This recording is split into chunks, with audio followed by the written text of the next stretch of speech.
محمد انیس کی جانب سے السلام علیکم۔ کتاب دوستی کے اس خوبصورت سیشن کے اندر آج ہم نے جعفر صادق علیہ رحمہ کے چند اقوال آپ سے شیئر کرنے ہیں۔ آج جس سلسلے کا ہم نے آغاز کیا ہے اس کی پہلی نشست ہے۔ امام جعفر صادق جو کہ ایک عظیم روحانی علمی شخصیت گزری ہیں، ان کے جو اقوال ہیں ان میں ہم نے جو پہلے قول کا انتخاب کیا وہ ہے کہ فاجر آدمی سے محبت کا نقصان کیا ہوتا ہے۔ تو یہ خوبصورت کتاب میرے ہاتھ میں ہے، اسی سے ہم دیکھیں گے۔ فرماتے ہیں کہ فاجر سے محبت نہ کر، تجھ پر فسق و فجور غالب آ جائے گا۔ یعنی کہ ایک گناہ گار جو فاجر قسم کا انسان ہے، اس سے محبت کا یہ نقصان ہوگا کہ اگر آپ نیک بھی ہیں تو آپ کے اوپر ان کی برائی کی وجہ سے آپ کی شخصیت کے اوپر اس کا رنگ چڑھنے لگ جائے گا۔ اس لیے خود کو کوشش کریں کہ فاسق آدمی سے بچا کے رکھیں۔ دوسرا جو عظیم قول ان کا ہے وہ ہے عقل مند کے بارے میں۔ اگر آپ نے عقل مند انسان ڈھونڈنا ہے تو ہم دیکھتے ہیں کہ امام جعفر صادق جو ہیں رحمۃ اللہ، وہ کیا کہتے ہیں کہ عقل مند آدمی کون ہے۔ ایک دفعہ انہوں نے امام ابو حنیفہ رحمۃ اللہ سے سوال کیا کہ امام ابو حنیفہ بتائیے کہ عقل مند کون ہے۔ تو امام ابو حنیفہ نے جواب دیا کہ جو خیر اور شر کے درمیان فرق کر سکے وہ عقل مند ہے۔ انہوں نے فرمایا دیکھیے جانور ہے وہ بھی جو چارہ ڈالتا ہے اس کے اور مارنے والے اور چارہ ڈالنے والے کے درمیان فرق تو وہ بھی کر سکتا ہے۔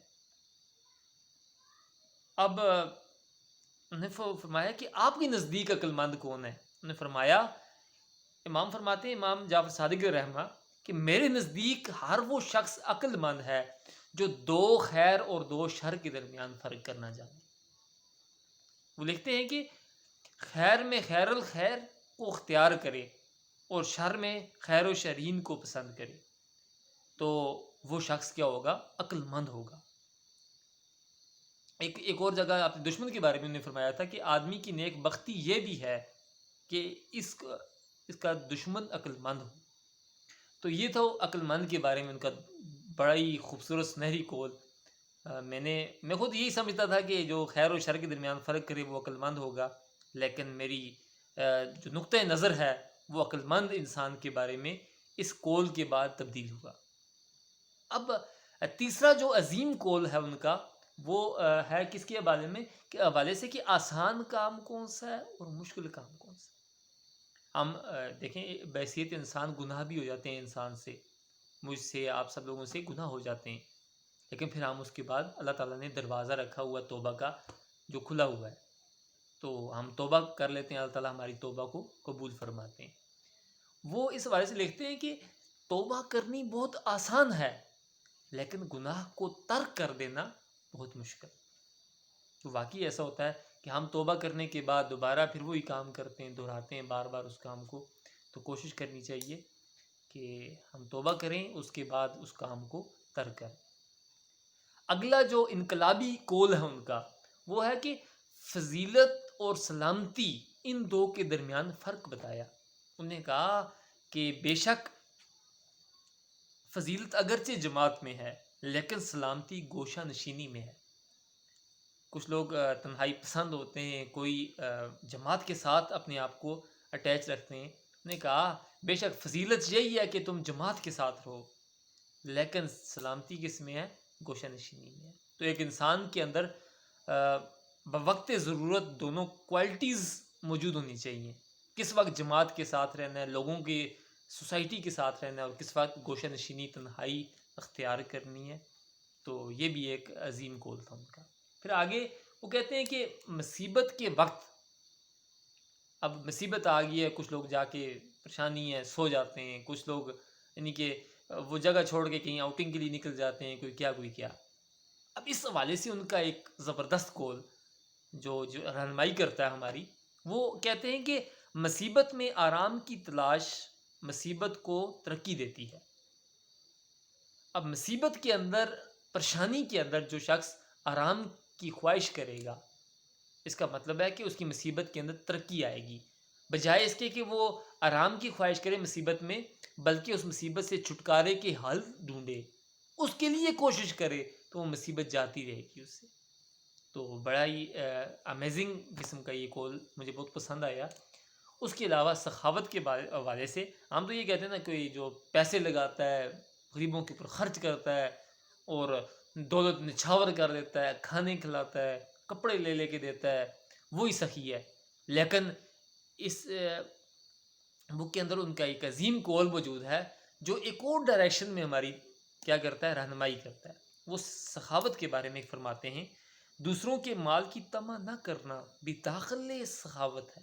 کیا خوبصورت الفاظ ہیں، امیزنگ! کیا کہ اگر آپ دوسروں کے مال، دوسروں کی کوٹھی، دوسروں کے جاہ و جلال اس کی طلب رکھتے ہیں، تو اس کا مطلب آپ یہ سخاوت والی طرف نہیں ہے۔ اگر اس کی آپ طلب نہیں رکھتے، یہ داخل سخاوت ہے۔ واہ، کیا کیا کیا کہنے امام جعفر صادق علیہ رحمہ کے۔ اچھا، آگے بڑھیں گے۔ کہتے ہیں کہ کم عمر جو آپ سے عمر کے اندر کم ہے، اس کا بھی احترام کرنا چاہیے۔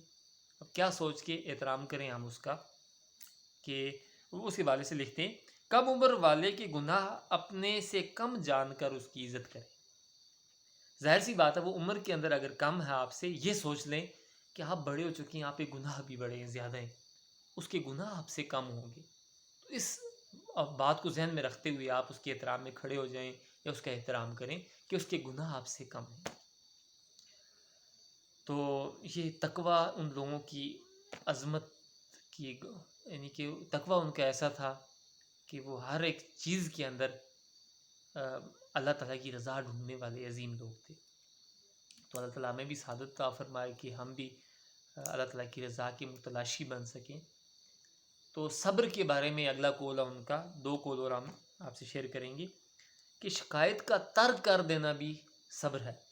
ہم تو ایسا کرتے ہیں، مصیبتیں برداشت کرتے ہیں اور پھر شکایات کی ایک لمبی لسٹ لگا دیتے ہیں، کہتے ہیں یہ ہوا ہمارے ساتھ، یہ ہوا، یہ ہوا، لیکن ہمارا کیا، ہمارا صبر ہی ہے۔ انہوں نے کہا کہ شکایت کا ترک کر دینا، شکایت نہ کرنا، یہ بھی کیا ہے، صبر ہے۔ اور آخری کول ان کا جو آپ نے جس کا انتخاب کیا آخری کول کا، وہ یہ ہے کہ کامل احسان، ایک ہوتا ہے احسان، ایک ہوتا ہے کامل احسان کیا ہے۔ تو وہ فرماتے ہیں، احسان 3 باتوں کے بغیر کامل نہیں ہو سکتا۔ 3 باتیں انہوں نے بتائیں کہ اس کے بغیر کامل نہیں ہو سکتا۔ پہلی بات یہ ہے، اس کو صغیر سمجھے تو عظیم بن جائے گا۔ کسی کے ساتھ آپ نے احسان کیا ہے، آپ اپنی نظر میں، دوسرا اس کو بے شک عظیم جانے، لیکن آپ اپنی نظر میں اس کو کیا جانیں، صغیر جانیں، تو اللہ تعالیٰ آپ کو کبیر بنا دے گا، آپ کے احسان کو کبیر بنا دے گا، کیونکہ آپ نے اپنے کیے ہوئے احسان کو کیا، صغیر جانا ہے۔ اگلی جو بات بتائی انہوں نے فرمایا کہ یہ کہ اس کو مستور رکھے تو مستور رکھنے سے یہ تمام یعنی پورا ہو جائے گا۔ احسان کرنے کے بعد اگر اس کو چھپا کے رکھیں تو احسان پورا ہو جاتا ہے۔ پہلی بات انہوں نے فرمائی تھی کہ اس کو کیا کریں، آپ اس کو صغیر جانیں، چھوٹا جانیں، کسی پہ احسان کر کے اس کو چھوٹا جانیں۔ دوسری بات، اس کو مخفی رکھیں، چھپا کے رکھیں۔ اور تیسری بات احسان کو یہ کہ اس میں جلدی کرنے سے خوشگوار ہو جائے گا، یعنی کسی پہ آپ نیکی کرنا چاہ رہے ہیں تو آپ کہتے ہیں 2 مہینے بعد کروں گا، 3 مہینے، اگر وسائل موجود ہیں جتنا جلدی کریں تو وہ اس کو خوشگوار بنا دے گا۔ امید ہے کہ یہ جو اقوال کا ہم نے سلسلہ شروع کیا ہے یہ آپ کو پسند آیا ہوگا۔ مزید عظیم اور انقلابی شخصیات کے اقوال جو ہم آپ تک پہنچائیں گے، ان کے لیے آپ اسکول پلانٹ ہمارا جو یوٹیوب چینل ہے اس کے ساتھ رہیے، اس کو سبسکرائب کیجئے اور آگے شیئر کیجئے، کیونکہ خیر کی بات کو پھیلانا صدقہ جاری ہے۔ والسلام، ملتے ہیں اگلی ایپیسوڈ کے اندر۔